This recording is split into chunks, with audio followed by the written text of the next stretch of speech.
kita berdoa terlebih dahulu. Nah, di sini saya akan menunjuk orang yang memimpin doa kepada adik. Silakan. Baiklah teman-teman, sebelum kita mulai kegiatan ini, mari kita berdoa sesuai dengan agama dan kepercayaan kita masing-masing. Berdoa dimulai. Berdoa selesai. Oke, teman-teman sudah berdoa. Sekarang alangkah baiknya kita perkenalan terlebih dahulu ya. Oke, dimulai dari sebelah sini. Silakan. Halo teman-teman. Halo. Perkenalkan, nama saya Jamila. Halo Jamila. Oke, adik silakan. Hai teman-teman. Hai. Perkenalkan, nama saya Zahra. Halo Zahra. Halo teman-teman. Halo. Perkenalkan, nama saya Laura. Halo teman-teman. Halo. Perkenalkan nama saya Lila. Halo Lila. Oke, perkenalkan, nama saya Hanum. Halo. Halo teman-teman. Halo. Perkenalkan, nama saya Ana. Halo. Halo teman-teman. Halo. Perkenalkan, nama saya Fira. Halo Fira. Oke, adik-adik sekalian sudah memperkenalkan diri dan izinkan saya memperkenalkan diri. Nama saya Astria Ningsi. Bisa dipanggil Kak Astria, Kak Tria atau terserah dari adik-adik, senyaman adik-adik saja ya. Oke. Nah, proses yang akan kita lakukan pada hari ini yaitu konseling kelompok. Adik-adik sudah pernah mengikuti konseling kelompok atau sudah pernah mendengar kata konseling kelompok? Belum.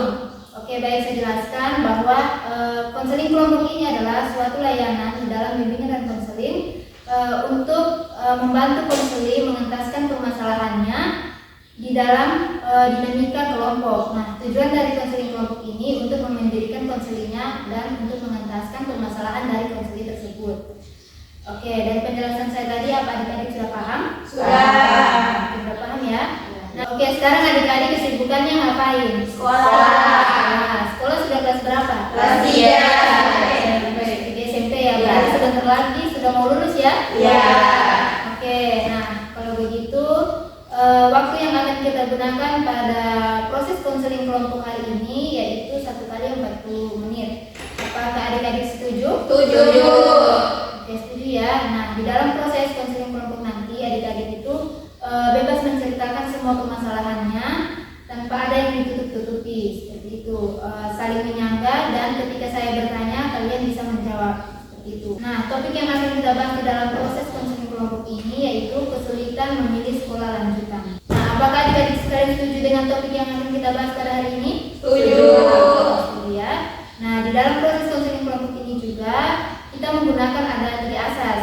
Ada asas keterbukaan, kesukarelaan, dan asas kerahasiaan. Asas keterbukaan adalah di mana adik-adik semua secara terbuka menceritakan permasalahannya tanpa ada rasa malu dan tanpa ada yang ditutup-tutupi. Kemudian ada asas kesukarelaan. Asas kesukarelaan adalah adik-adik datang ke tempat ini secara sukarela tanpa ada paksaan dan dorongan dari siapapun. Nah, sebelum itu kakak mau bertanya apakah adik-adik kesini datang secara sukarela atau ada dorongan dari orang lain? Sukarela. Oke, secara sukarela. Nah, yang ketiga itu ada asas kerahasiaan. Asas kerahasiaan adalah adik-adik tidak perlu khawatir karena semua permasalahan yang kita bahas di dalam proses konseling nanti itu tidak akan terbeberkan ke orang lain. Cukup saya dan adik-adik serta Allah Subhanahu wa taala yang tahu. Nah, dari penjelasan saya apa adik-adik sudah paham? Sudah. Oke, sudah ya. Nah, oke, untuk mengingatkan kembali di mana waktu yang akan kita gunakan pada proses konseling ini yaitu selama 40 menit dan topik yang akan kita bahas itu adalah kesulitan memilih sekolah lanjutan dan adik-adik saya harap dapat berpartisipasi aktif di dalam proses konseling ini ya. Oke, kalau begitu karena di sini mungkin saya lihat adik-adik masih kurang bersemangat, kita melakukan ice breaking dulu. Nah, ice breakingnya ini tepuk 1 sampai 5. Saya contohkan dulu ya. Kalau tepuk 1, tepuk 1, tepuk 2, tepuk 3, tepuk 4, tepuk 5. Nah, kalau saya bilang nanti tepuk 5 3 kali, berarti tepuk 5 itu ditepukkan sebanyak 3 kali ya. Iya. Oke, boleh kita mulai? Boleh. Oke. Tepuk 1, tepuk 2, tepuk 3, tepuk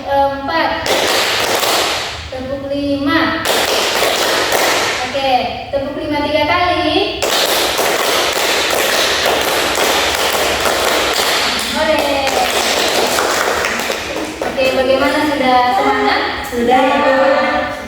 Oke, bagaimana, apakah adik-adik semua sudah siap dalam masuk ke tahap selanjutnya? Iya. Oke, sudah ya. Nah, oke, sekarang kita masuk ke tahap inti. Di sini kakak punya PowerPoint atau PPT yang sudah kakak print. Adik-adik bisa mempelajarinya dan menyimak isi dari PowerPoint terkait dengan permasalahan kesulitan memilih sekolah lanjutan. Oke, tunggu ya, saya lagi.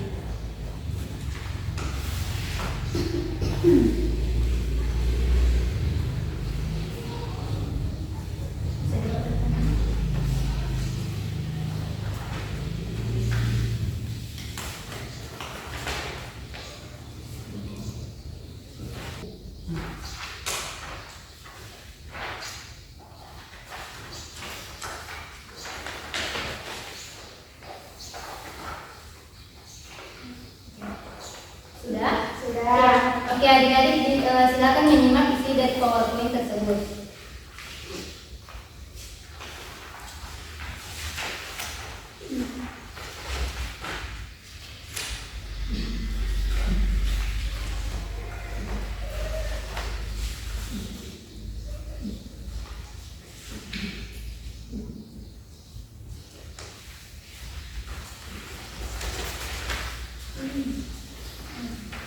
Sudah, Ibu. Sudah? Ya. Nah, adik-adik sudah menyimak isi dari PowerPoint-nya? Sudah, Ibu. Oke, nah kalau begitu kakak mau bertanya, apakah adik-adik di sini semuanya mengalami permasalahan yang namanya kesulitan memilih sekolah lanjutan? Iya, Kak. Ya, sudah. Berarti semua ya? Iya, Kak. Oke. Menurut kalian definisi dari sekolah lanjutan itu apa? Oke, adik. Kalau menurut saya kan kalau definisi memilih sekolah lanjutan itu memilih sekolah setelah kita lulus SMP antara kita memilih sekolah SMK atau SMA. Oke, baik. Kalau adik yang di sana? Kalau saya sama Kak, kayak seperti memilih sekolah yang mana lebih bagus lagi. Oke, seperti itu. Oke, baik. Betul sekali yang dibilang adik Fira dan adik Lila bahwa sekolah lanjutan itu adalah sekolah yang kita tempuh setelah jenjang pendidikan SMP, baik itu kita masuk ke jenjang sekolah SMA, SMK ataupun madrasah, seperti itu.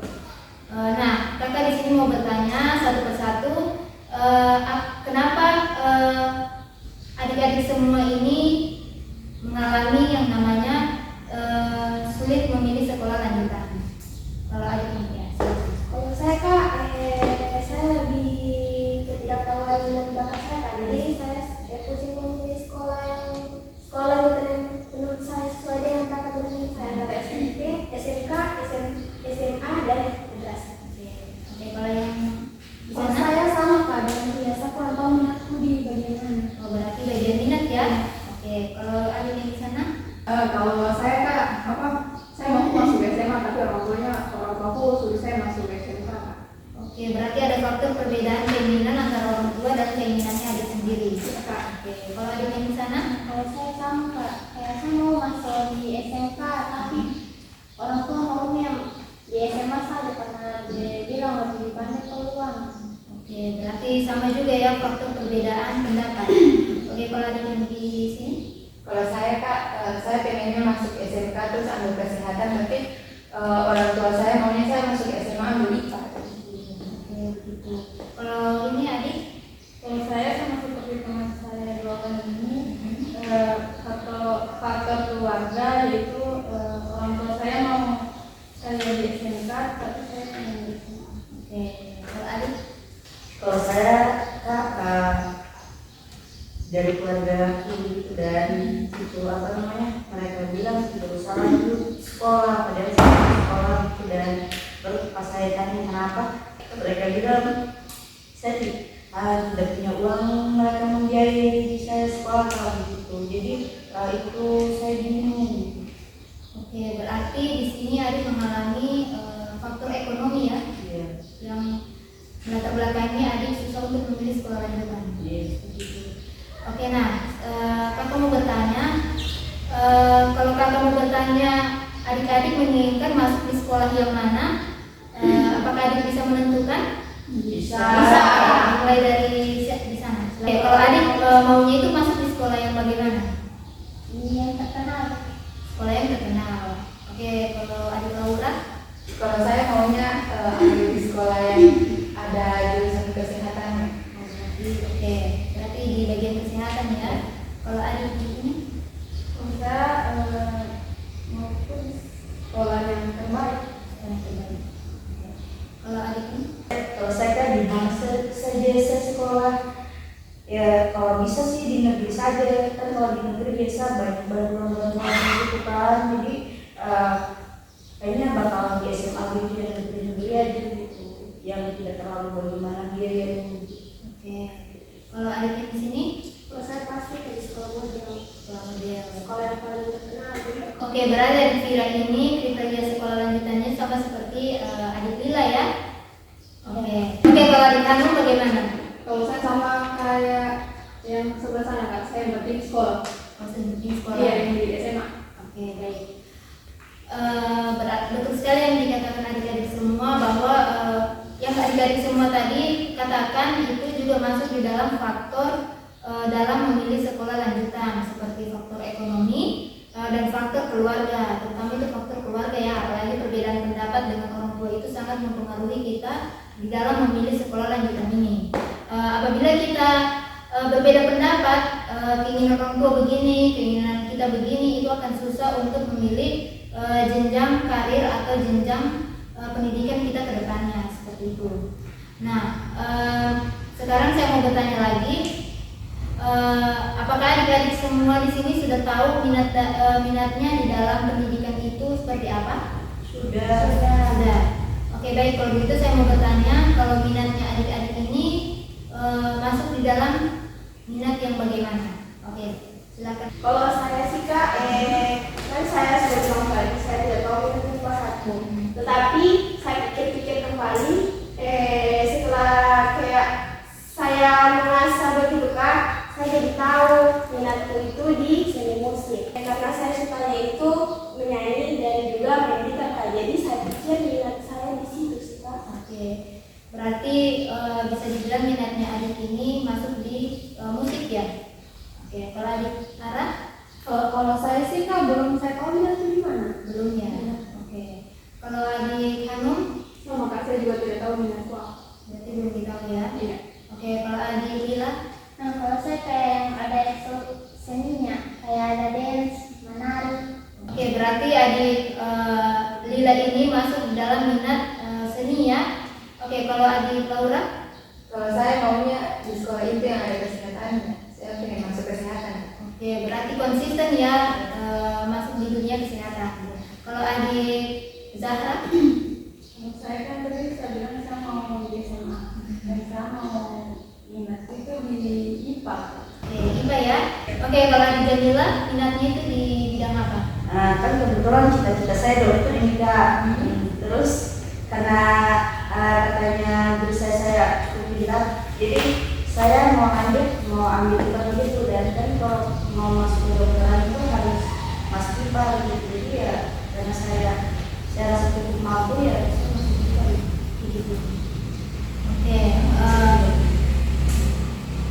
Oke, berarti minatnya adik-adik di sini semua itu beragam ya. Ada minatnya yang lebih ke seni, ada yang ke kesehatan. Nah, ada juga di sini teman-teman atau adik-adik belum tahu minatnya itu seperti apa.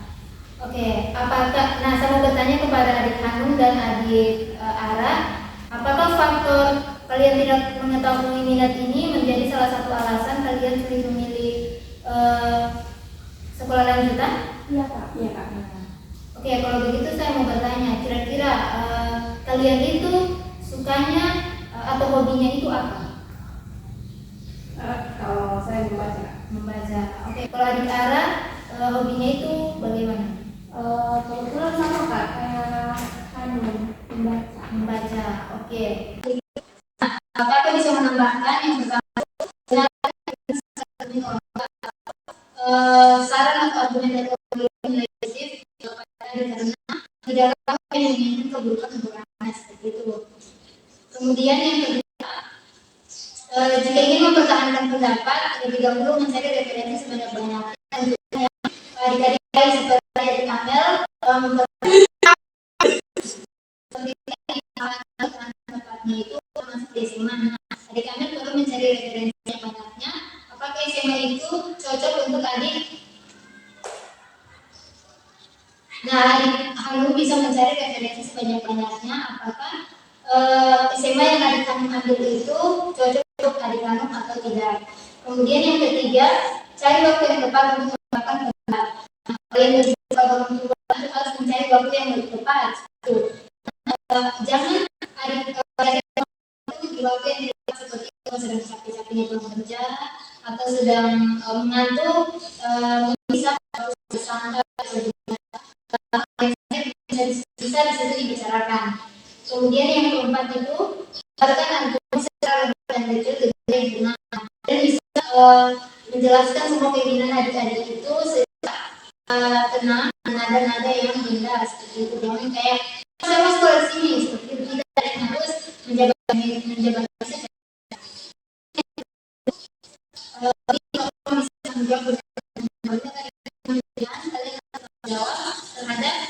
pilihan tersebut. Kalian harus buktikan bahwa kalian bisa untuk memilih yang lebih baik menurut kalian.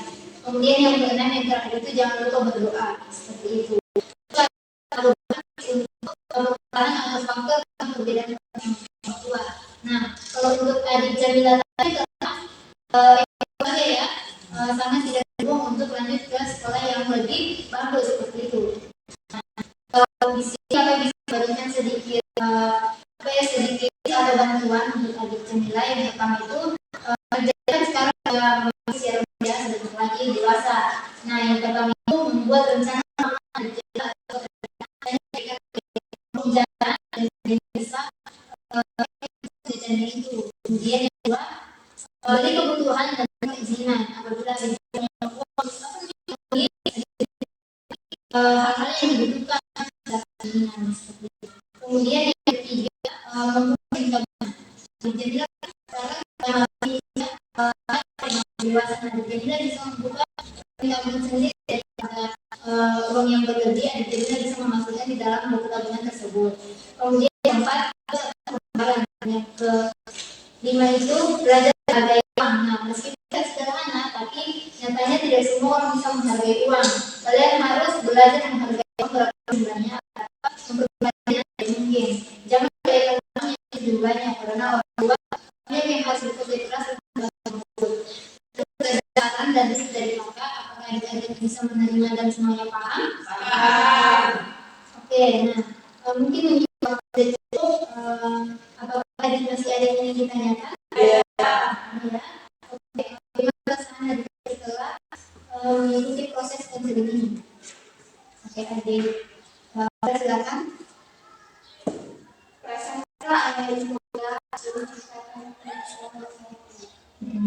Oke, yang lain?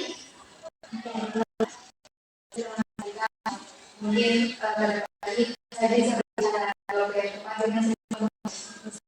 lain? Sama saya teman-teman sudah merasa belum mengetahui saya dan sekarang saya mengetahui. Yang lain? Oke, sama ya. Baik, saya ucapkan terima kasih. Nah, mungkin yang bisa disimpulkan di dalam pertemuan kita pada proses konseling ini yaitu adik-adik ini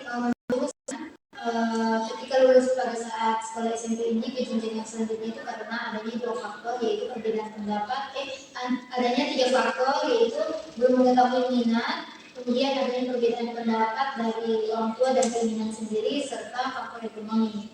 Oke, nah kemudian juga bisa melakukan tips-tips yang adik-adik sebut tadi dan juga yang bisa saya tambahkan seperti itu. Nah, Oke, mungkin mengingat waktu sudah selesai, apakah boleh proses kita tutup? Boleh. Oke, boleh kan? Nanti apakah adik-adik masih ada yang ingin ditanyakan atau ingin disampaikan atau itu menyangkut hal privasi, adik-adik bisa menemui saya secara pribadi dan mungkin kita bisa melakukan proses konseling individu. Oke, kalau itu proses konseling ini kita tutup. Nah, sebelum kita tutup kita berdoa terlebih dahulu. Kepada adik kamu mungkin bisa berdoa. Mereka sebelum kita akhiri kegiatan ini, mereka kita berdoa dimulai.